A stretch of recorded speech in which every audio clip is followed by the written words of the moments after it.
Tfue has won 4 Friday Fortnite tournaments. Four-time winner! He's been accepted as the best Fortnite player by not only the community, but Ninja himself. I'm dead, yeah. Tfue, GG, man. 100% great play. And I bet you didn't know, Tfue has a trick to find the best chest every single game.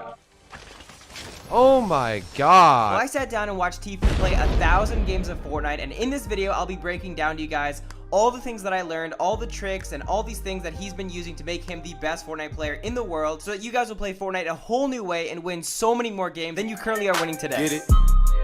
Text a message, I don't know the number. Flexing on it, cause every bone and muscle. Steady taking shots, never hurting them. Even then, y'all don't worry nothing. Alright guys, in my last video, I watched Ninja play 1,000 games of Fortnite, and I shared what I learned from it. I saw a lot of comments in the video saying Ninja's not the best, you should watch Tfue, he's the best, you'll learn more from him. So this time I decided to take your advice and watch Tfue play 1,000 games instead of Ninja to truly learn from the best.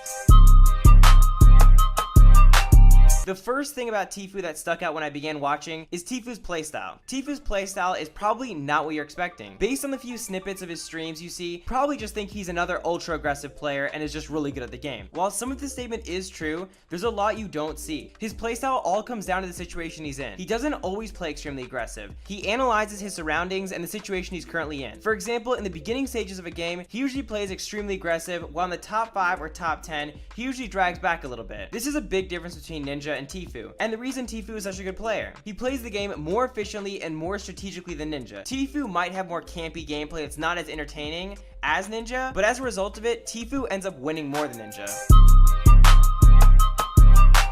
Tfue's loadout is crucial to him winning so many gunfights in games. He does have the ability to make any gun work for him, but he prefers some guns over others. For snipers, Tfue always runs the hunting rifle. You will almost never catch him with a bolt action or semi-sniper rifle, and there's a good reason for this. The hunting rifle is great for trick shots and no scopes, which he loves going for, especially later on in the games. For ARs, Tfue isn't really much of a burst type of guy. He usually runs with an automatic weapon, such as a gold scar or just regular AR. I think a big reason for this is because you can't crouch peek with burst rifles. Crouch peeking is a trick Tfue takes advantage of a lot in the game, which I'll talk about a little bit more later on in this video and break down how you do it. But to quickly summarize it, it's basically a way you can kill enemies without them seeing you, and Tfue takes advantage of this a lot. And because you can't do this with a burst rifle, he chooses the automatic rifles to take advantage of this trick. Burst rifles may be better than automatic rifles at longer distances, but when using the crouch peeking trick, I'll talk about later on in the video, you'll understand why you just can't use a burst rifle when you're going up against that in an automatic rifle. For shotguns, if available, Tfue will always run a pump. Pump shotguns are what he uses to do the most amount of damage before switching to his SMG. If he doesn't have an SMG though, he'll usually run a tactical shotgun as long as it's green or blue. He never really likes to run the common. For explodes, Tfue tends to run the grenade launcher the most. These are very easy to spam and take out large structures. If there's only one player remaining, sometimes he will even bank a grenade off a tree and Kobe it right on the enemy.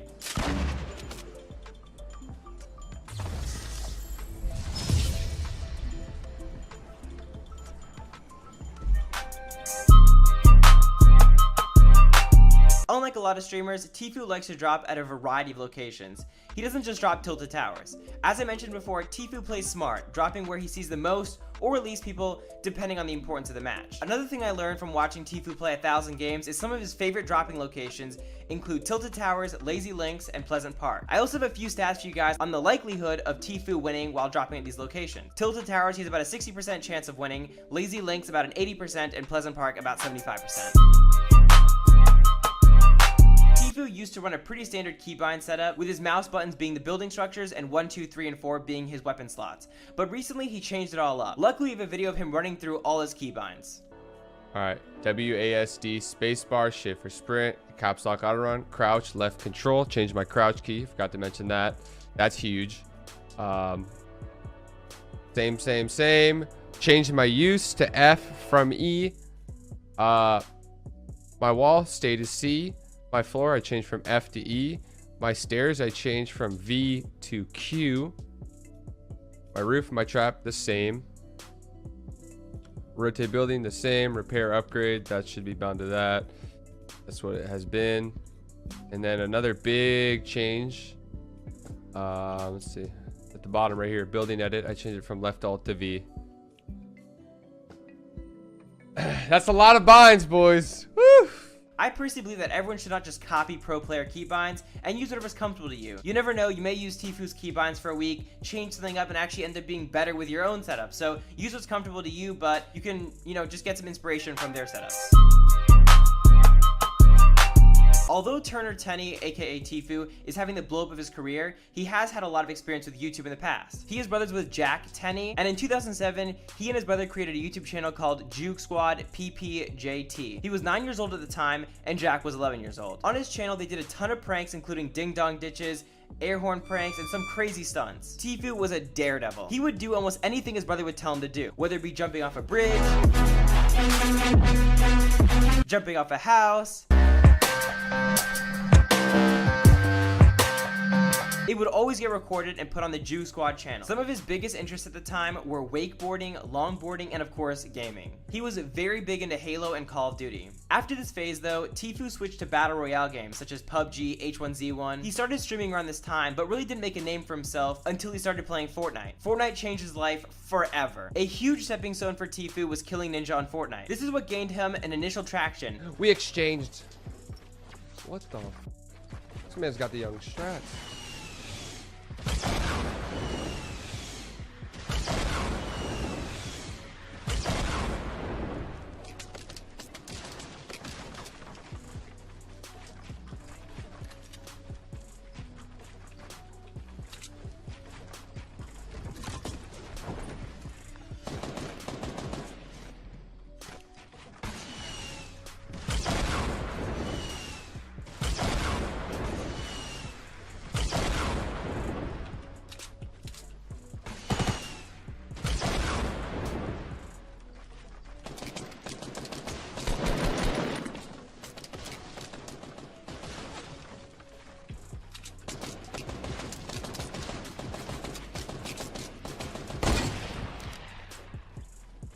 And he started growing ever since then. A little bit later, he was invited to an organization only Moes could dream about, which brings us on to our next topic.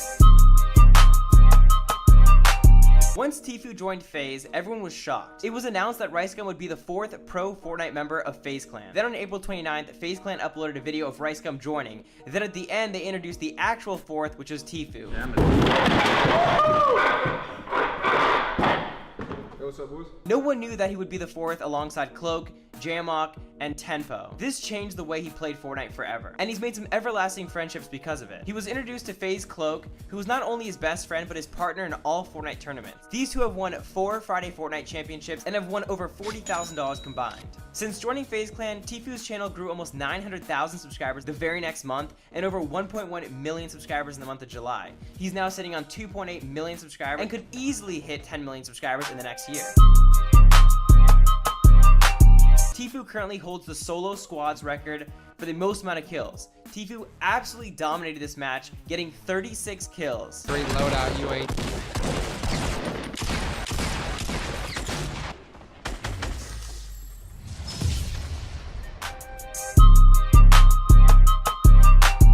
After watching Tfue play 1,000 games, these tricks have made the biggest impact on my game. Tfue has had a bunch of hidden tips and tricks up his sleeve for certain situations, and I'm going to be showing all these to you guys right now.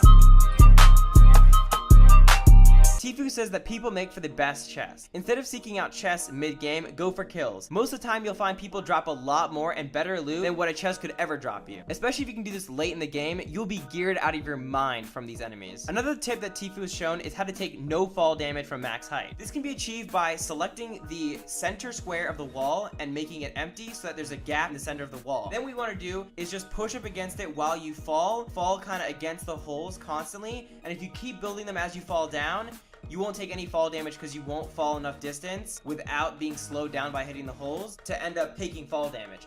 Really smart trick, and has come in clutch in lots of situations where he's in build battles and he needs to get down very quickly. Tfue also plays on a stretch resolution, basically stretches the pixels to make his opponent appear bigger and makes the opponents a lot easier to hit. This trick is so OP, and a lot of Fortnite streamers are using it now to win more games.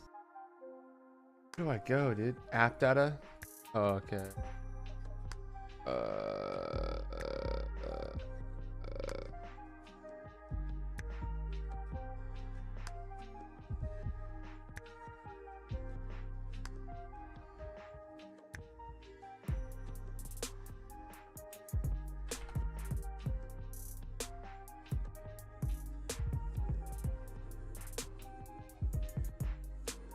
I don't know if this matters, but I'll put it anyway.